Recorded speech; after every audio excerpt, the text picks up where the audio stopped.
Bon allez, bonjour à tous, donc la deuxième fois que j'enregistre la vidéo, enfin bref.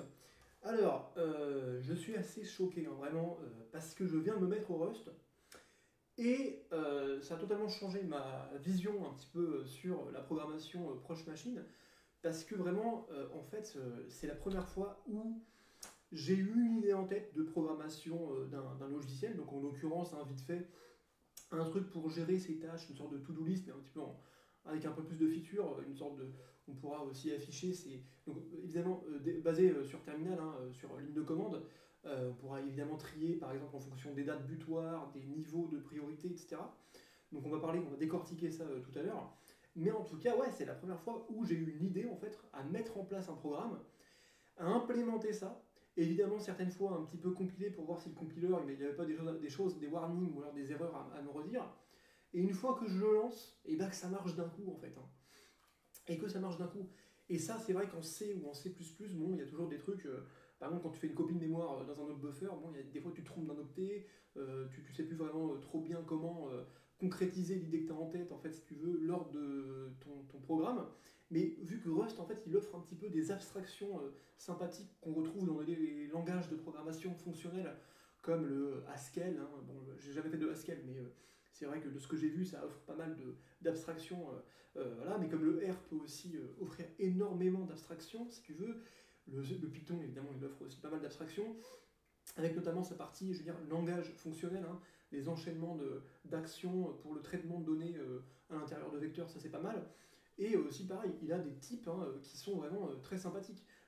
Par exemple, pour tester si une fonction en fait a été successful ou non, en fait, hein, on a un type spécial qui s'appelle result qui va soit retourner quelque chose qu'on s'attend à ce qu'il nous retourne ou alors une erreur du type qu'on aura voulu.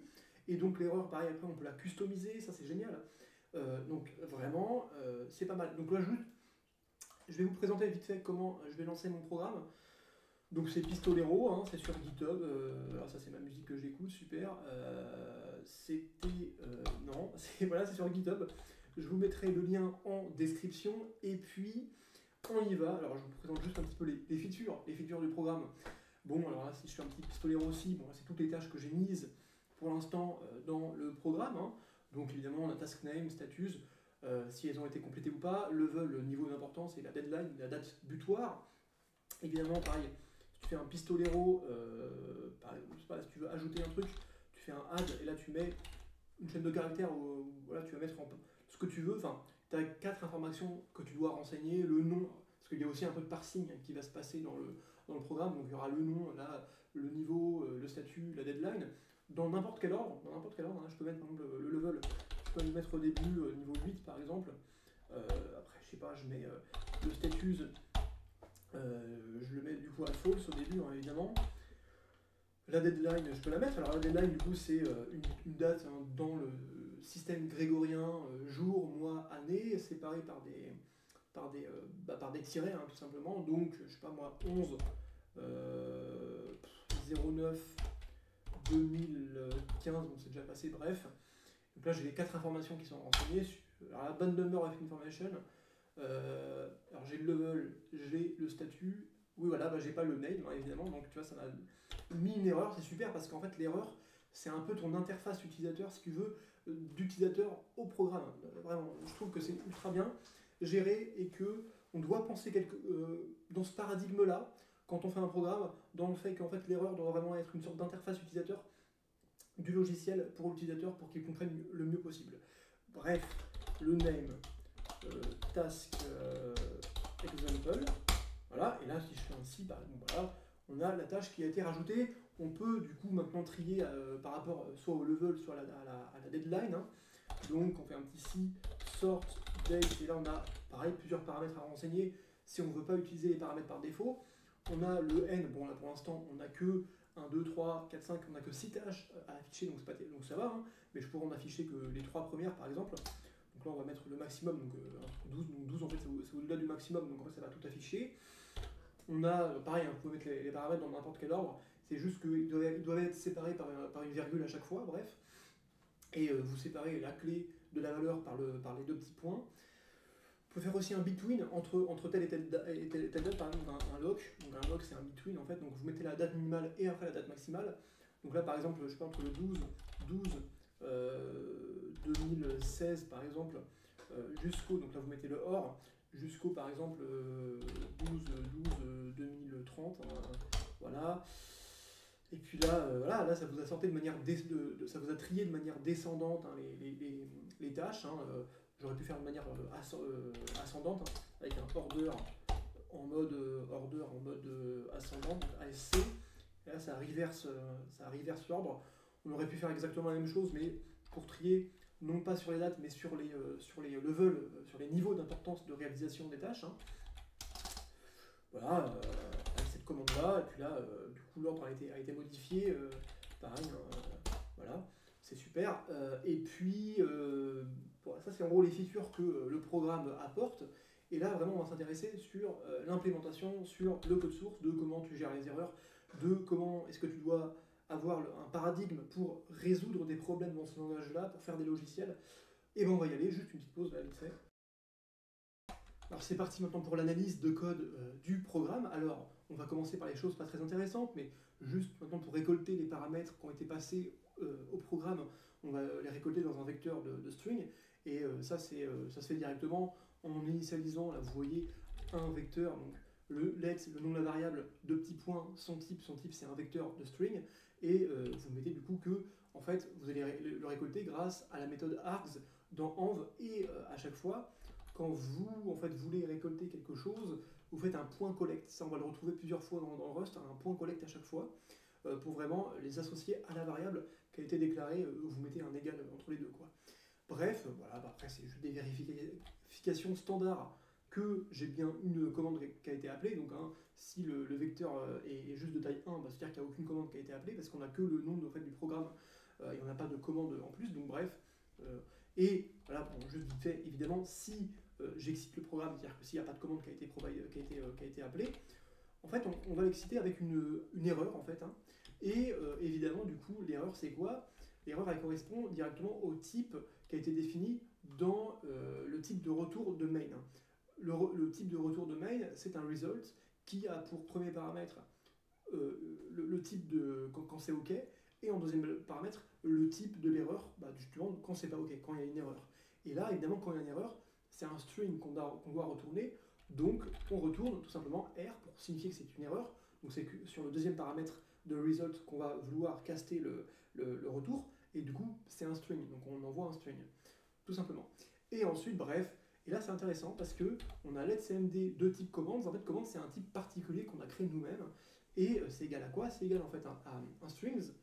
Un string en Rust, il implémente à chaque fois par défaut, hein, il implémente par défaut la méthode parse. Donc la méthode parse, en fait, elle va prendre self. Donc self, c'est quoi? C'est en fait la valeur sur laquelle cette méthode a été appelée. Donc en l'occurrence, c'est un string. Et ensuite, elle va le convertir dans le type qu'on lui aura demandé, excusez-moi. Et donc en l'occurrence, le type qu'on lui aura demandé, c'est un pattern à chaque fois que vous allez retrouver, c'est fonction, type et paramètre.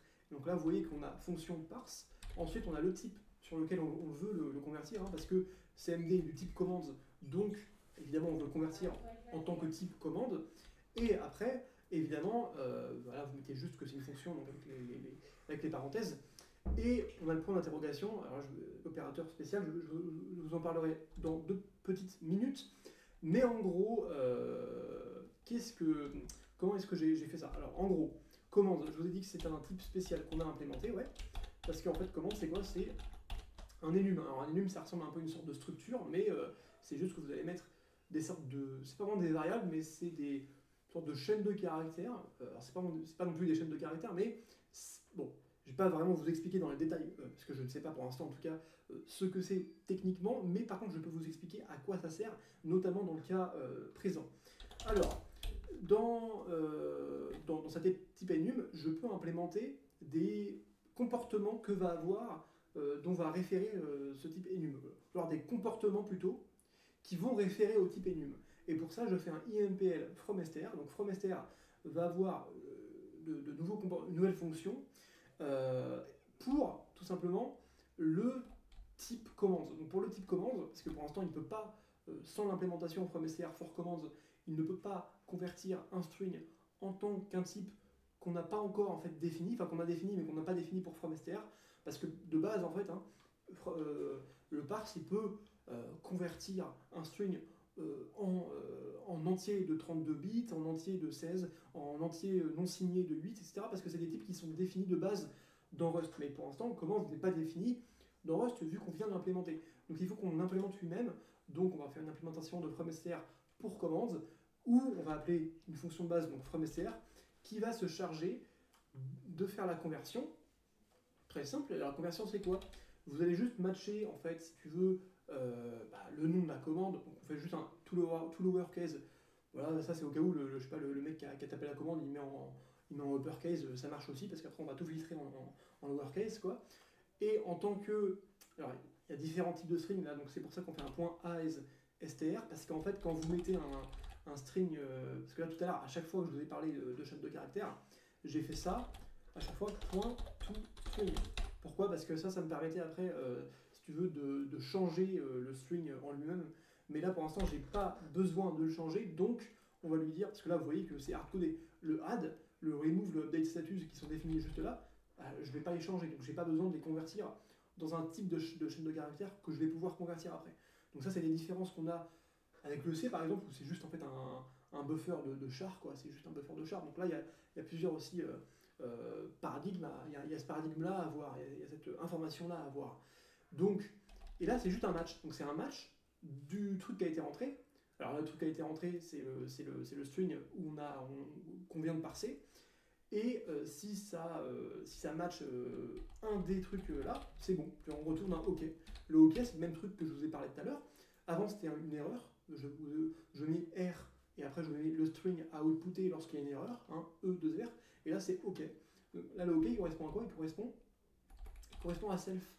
Parce que self, en fait, ça correspond. Donc, self, c'est quelque chose qui appartient à cette même, cette même espace de mémoire. Hein.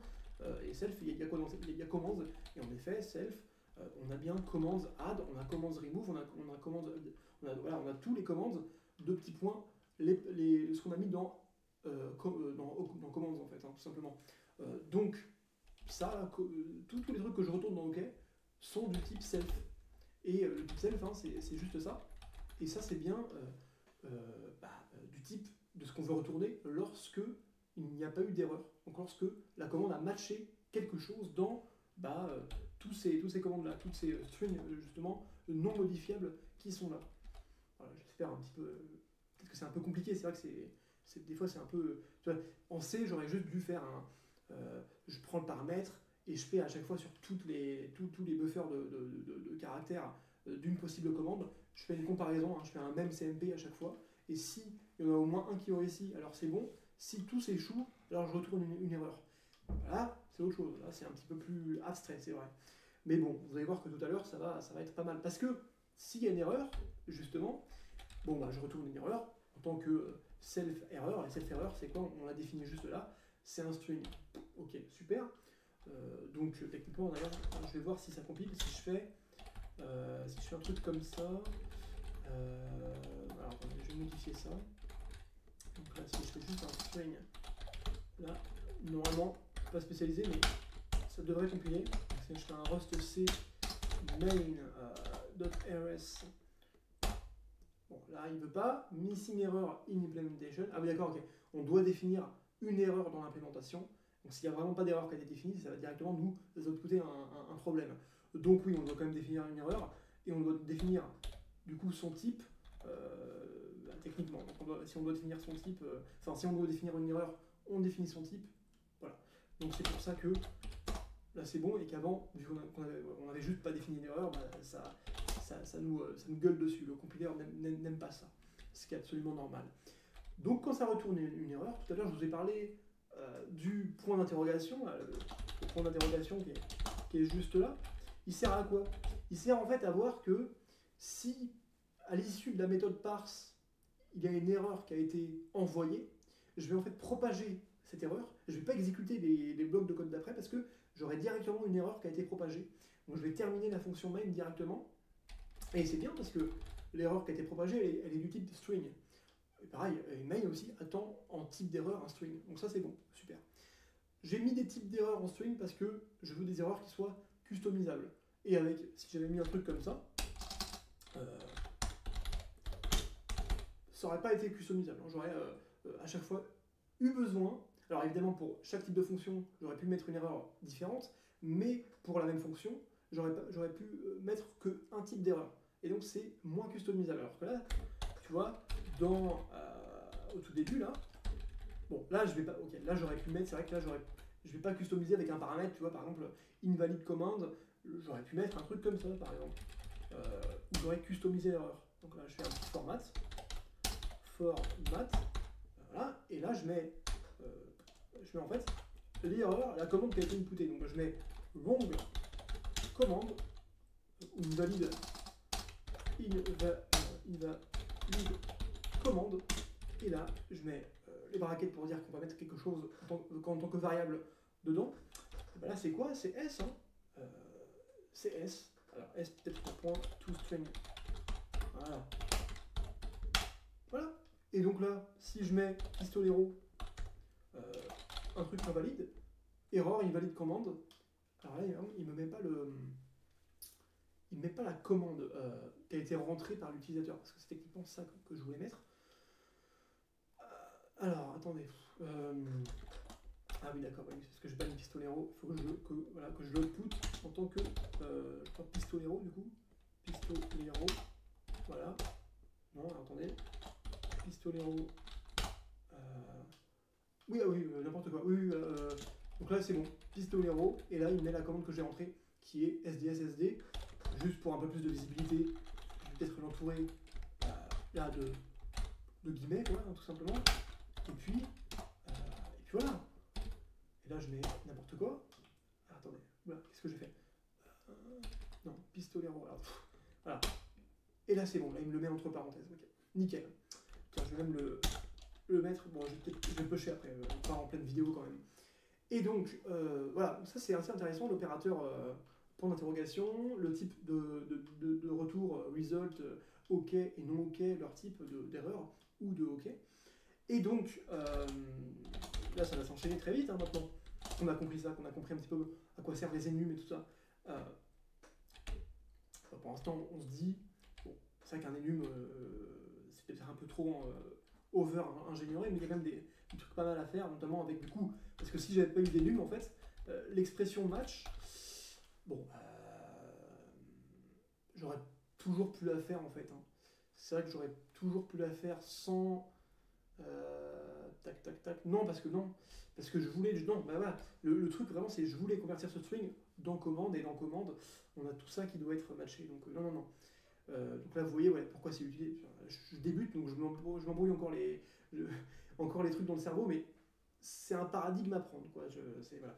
Je vais pas faire une vidéo d'enseignement, mais plutôt de découverte du langage et d'essayer vraiment de concrétiser à quoi servent chaque chose. Et les enums sont beaucoup utilisés, en tout cas. Et donc, mail, tac tac. Pareil, voilà, maintenant je vais faire un match de CMD. Alors, c'est quoi CMD? CMD, c'est juste un string, hein, littéralement. Non, c'est pas du tout un string, qu'est-ce que je raconte? Du coup, ça a été converti en commande. Et voilà, bah, c'est là où c'est intéressant, parce que CMD, du coup, je peux utiliser un match, l'expression match. Donc, en fait, c'est un if, hein, si ça match ça, ou ça, ou ça, ou ça. Alors, c'est bon.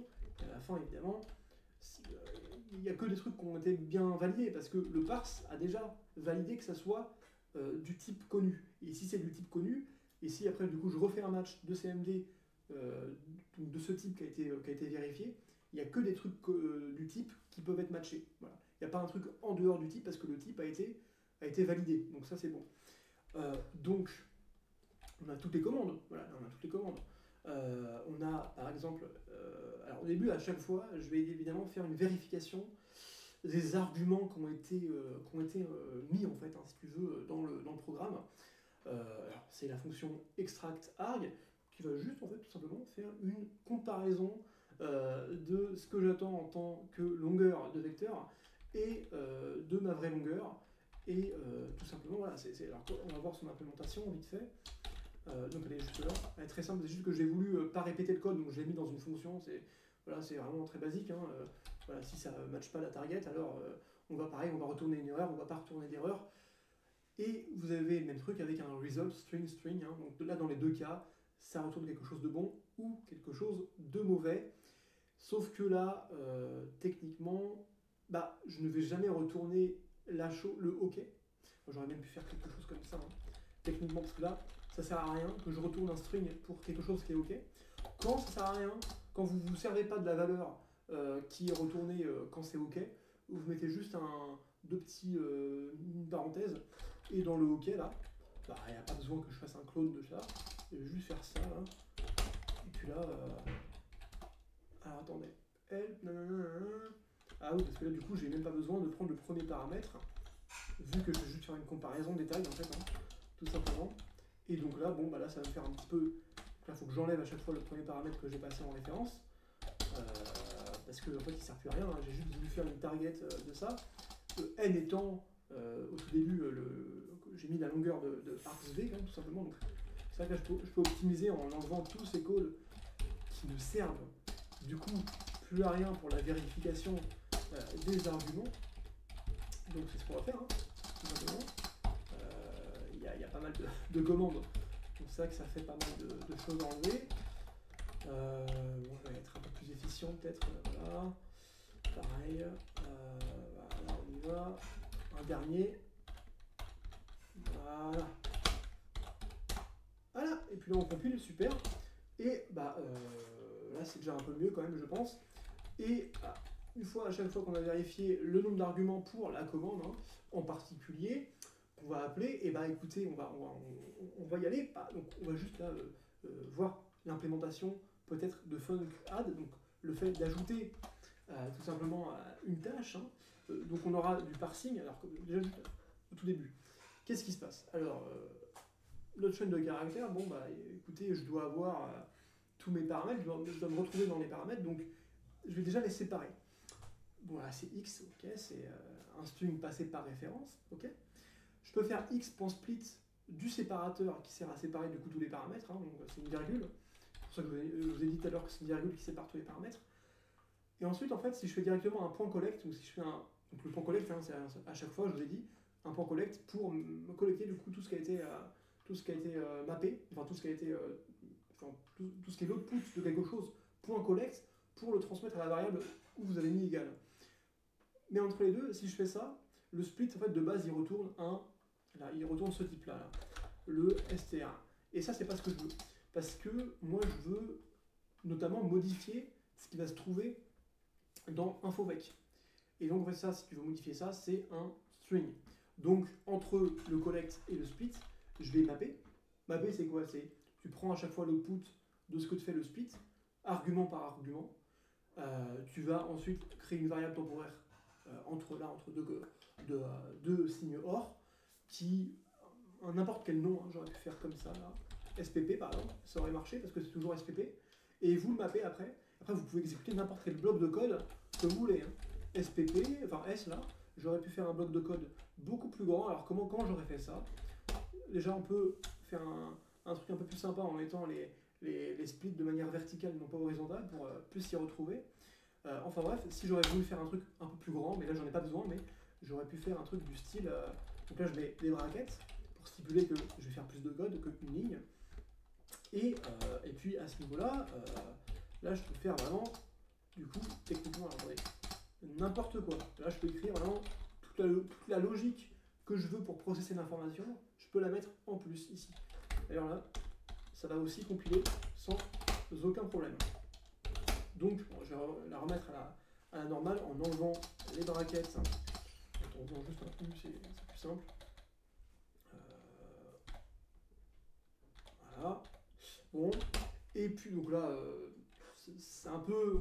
Alors, si vous avez fait du R, c'est pareil. C'est une fonction. Après, vous faites une sorte de pipe. En fait, là, le pipe, c'est le point quelque chose. Vous transmettez l'output de la fonction à une autre fonction, etc. Tu vois. Et le point collect à la fin. Donc maintenant, bon, je vais juste faire des... Évidemment, si je n'ai pas 4 paramètres, il y a un problème, parce que je veux les 4 paramètres. Hein.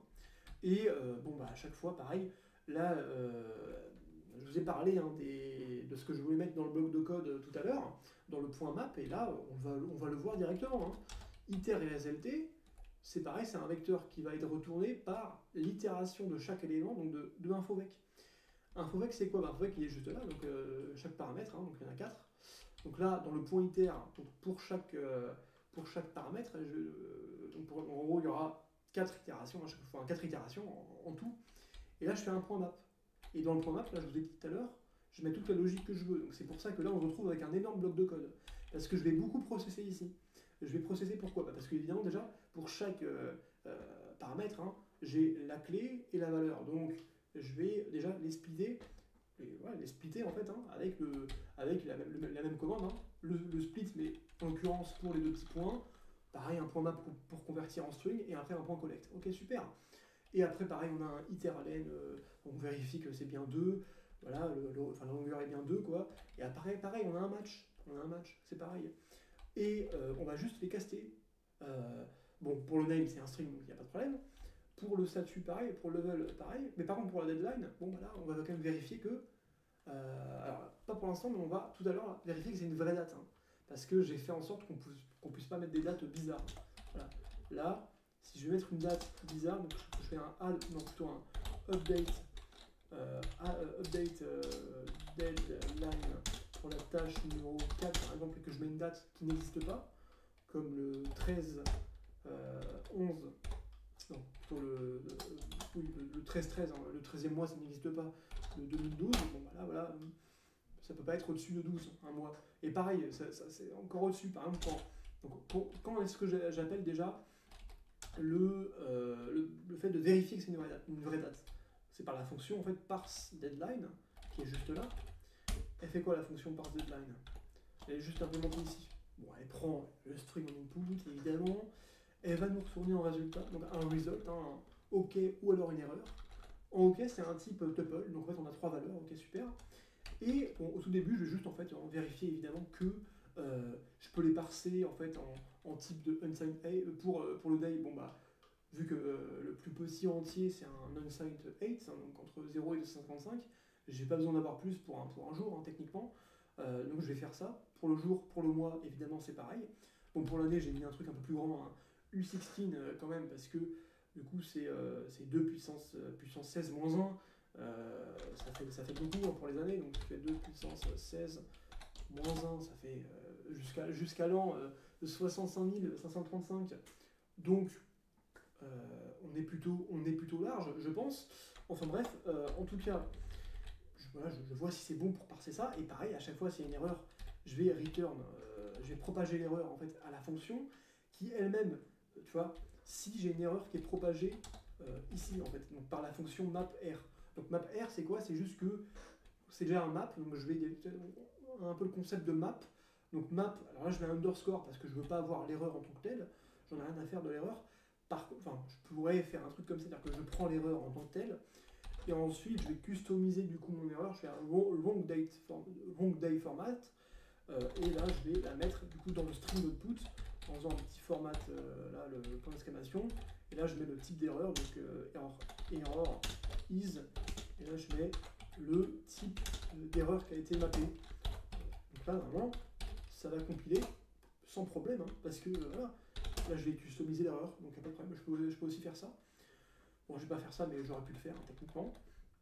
Et puis on le fait. Et donc, voilà, donc si l'erreur est propagée par le point d'interrogation, dans le parse deadline, à chaque fois que je l'appelle, hein, pareil, je vais propager son erreur lui-même. Donc si une erreur est trouvée dans un parse, je la propage à sa fonction là, qui la propage à son tour dans la plus grande fonction, etc., jusqu'à la fonction main. Hein, voilà, c'est comme ça que ça marche, par l'opérateur point d'interrogation tout simplement, et je peux customiser l'erreur avec un point mapr où je peux faire ce que je veux parce que j'ai en type d'erreur un string, et un string c'est modifiable. Donc ça c'est quand même pas mal, hein. Je trouve que c'est assez sympathique en termes de conception, de gestion des erreurs. Et on appelle surtout une propre fonction que j'ai implémentée, qui s'appelle isRealDate. IsRealDate, il va juste voir si c'est une date réelle, quoi, tout simplement.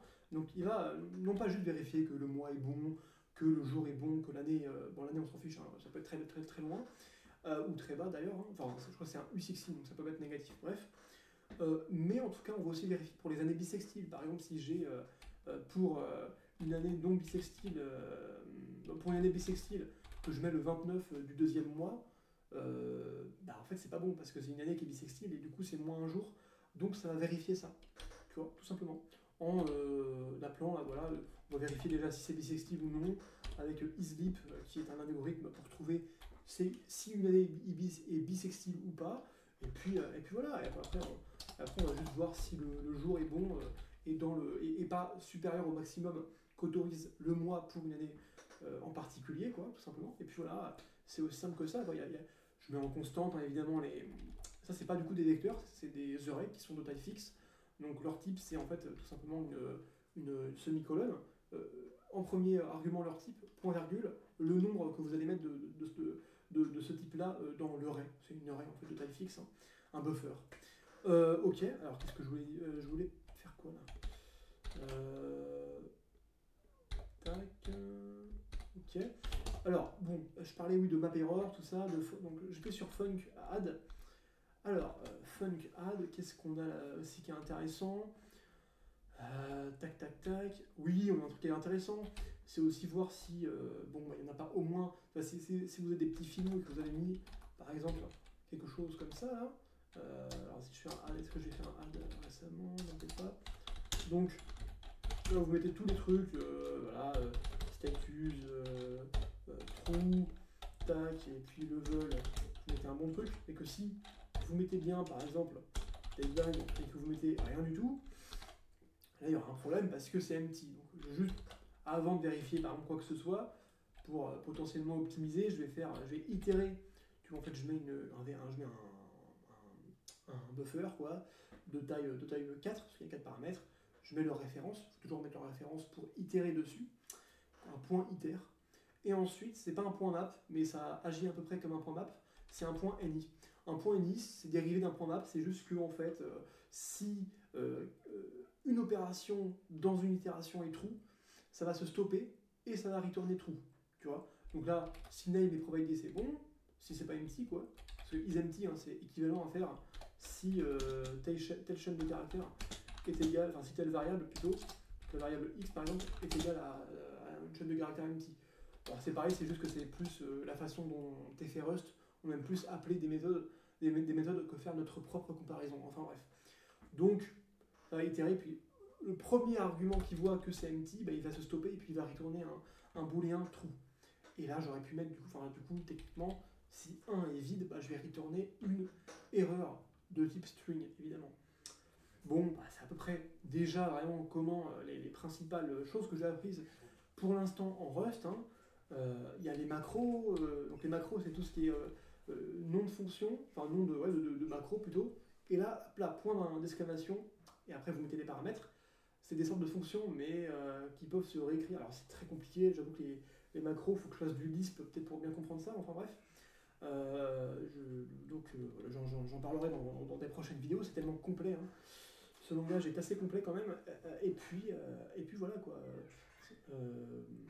Bon, oui, pour ajouter une ligne à un fichier, on n'est pas obligé de lire tout le fichier, de le mettre dans un buffer et d'ajouter une ligne et après de le réécrire. Hein. On peut juste l'ouvrir avec certaines options comme le append true, et après c'est bon, quoi, tout simplement. Donc ça c'est quand même pas mal. Et puis là, après pour écrire sur un fichier, un petit write-ln de file, donc dans le fichier file, et puis on met un new line, une nouvelle ligne. Bon voilà, c'est comme ça. Puis là, on retrouve le OK de type parenthèse, quoi. Je sais pas comment on appelle ce type-là, mais bref. Bon, c'est pour l'instant ce que j'ai appris en quelques jours de Rust, et puis je tiendrai à jour cet apprentissage de ce langage qui me paraît quand même assez intéressant. Donc voilà, allez, bonne journée.